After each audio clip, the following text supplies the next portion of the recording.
What's up, everybody? Kyle, your Reading Forager here. Just here out in the woods by the farm. Just out here hanging out with my friends, and I want to show you one of my plant friends. So let's take a look. Okay, so this is soaproot. It's what I call it. Sometimes it's called Coragulum palmeridianum, and that's the scientific name if you want to sound like a smarty pants. But yeah, so you can tell because it kind of looks like a little bit like a corn sprout coming up, but the leaves got like this waviness to them. And yeah, what's really cool about this is like the name soaproot implies, it has a nice root that you can make soap with, and I'll show you that in a little bit. But this plant has a lot of good uses. Besides being used for soap, you can also make rope out of it. Yeah, so I'll show you how to do some of that stuff. Okay, so here you can see the waviness of the leaf that I was talking about, and it all comes out of one single spot in the ground and kind of comes out each way. So this here is starting to be the flower stalk. Actually, is coming up. So if you look down here at the point right here, you can see these little hairs coming out, and that's how you know it's a soaproot. So I'll go ahead and dig this guy up and show you what we're looking at, what's going on under the ground there.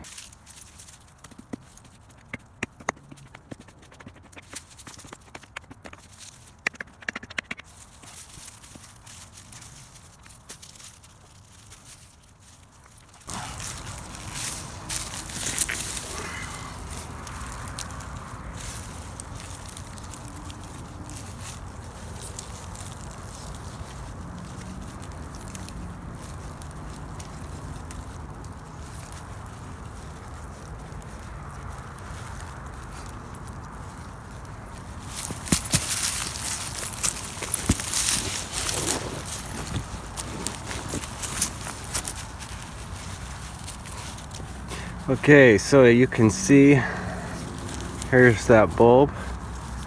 It's all covered in these little hairs here. So we'll go ahead and take all these hairs off.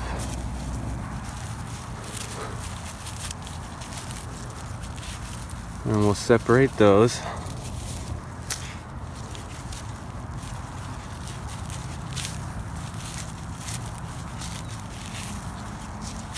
So if you just go ahead and keep on taking off these hairs, separating those, saving them for later. That's what you're going to make your cordage with.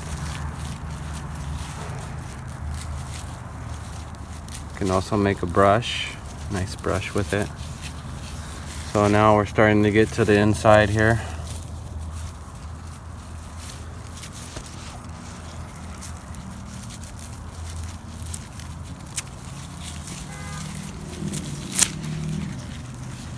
Okay, so now that we're getting to the inner part. So these hairs here, see how the hairs connect to this part here? I usually save these because these make a really good fire starter. So that's not the best for making rope, but really good for making a fire starter. So that's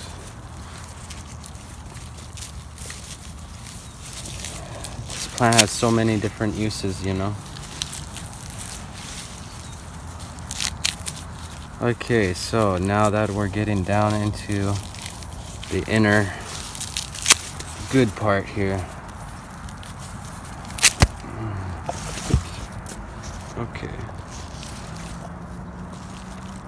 Okay, so we took all the hairs off, yeah? Get that piece off there. Get all the hairs off here. Now we got this little piece.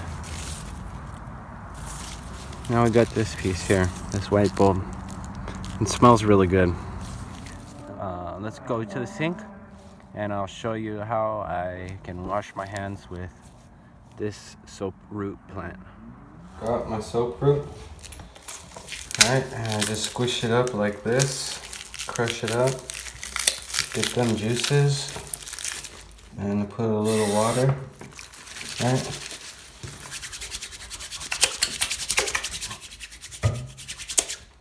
So you can see it's starting to set up a little bit.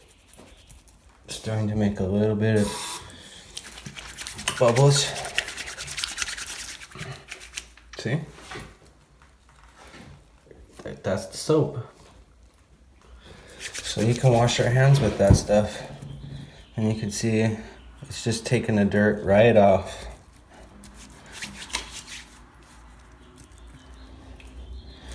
It's getting real nice and clean. Oh yeah. See? Nice and clean. Alright, so now I'll show you guys how to make a pretty simple rope with this stuff. I got my fibers here, my hairs. So the easiest way that I like to make a rope with this is I just do a 3-strand braid. So to start that, you have to get 3 strands about equal size.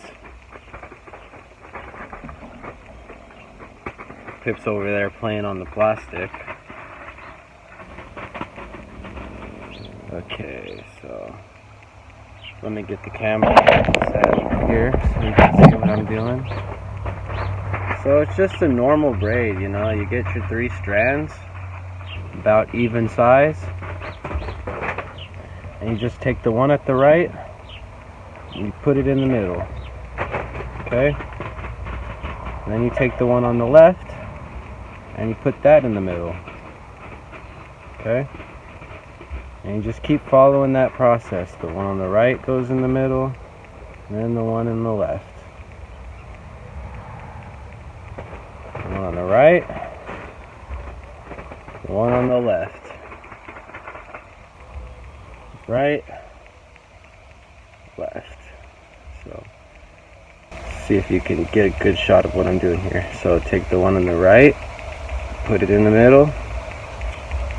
Then you take the one on the left, put that in the middle. And so you can see that it's starting to form a little braid there. Okay? So you just keep going down. Right? And then when you start to get to a point where you're running out of line on that one, you just take another strand, about the same exact size. You just hold that right into there, and then you just keep on braiding it. So you just weave that right on in.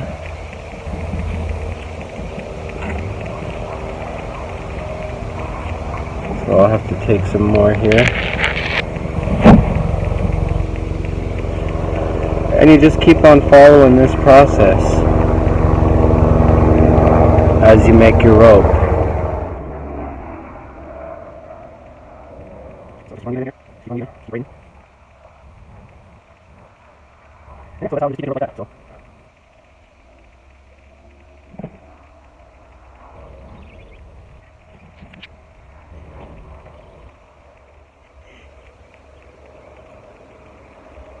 And so the rope that you make will be a pretty decent strength.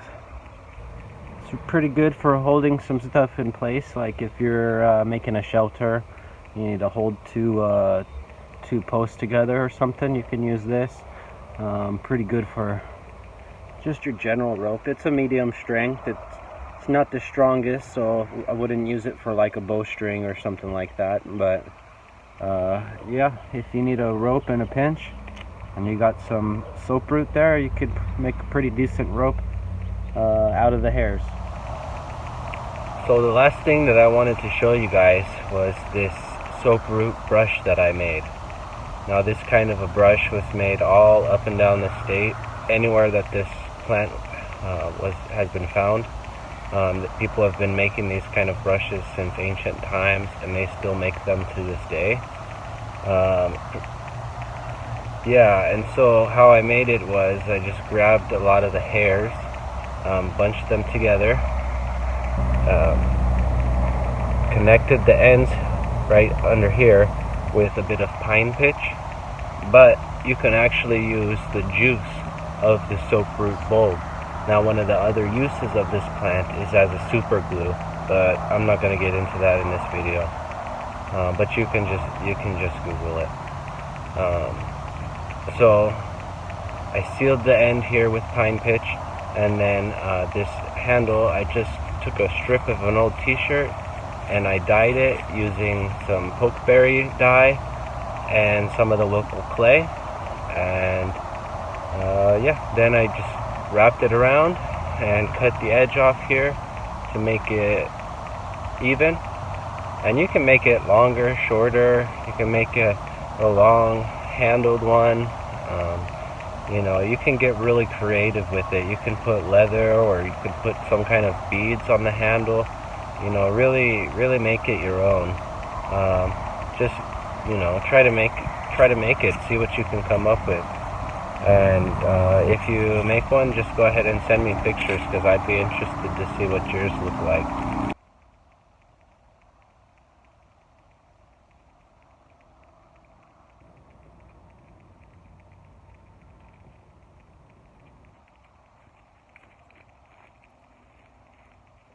Hey everybody, thanks for watching. I've been Kyle Dahl, your Reading Forager, and if you want to see more content like this, go ahead and like and subscribe, and make sure that you hit that bell, so that way you're notified every time I come out with a new video.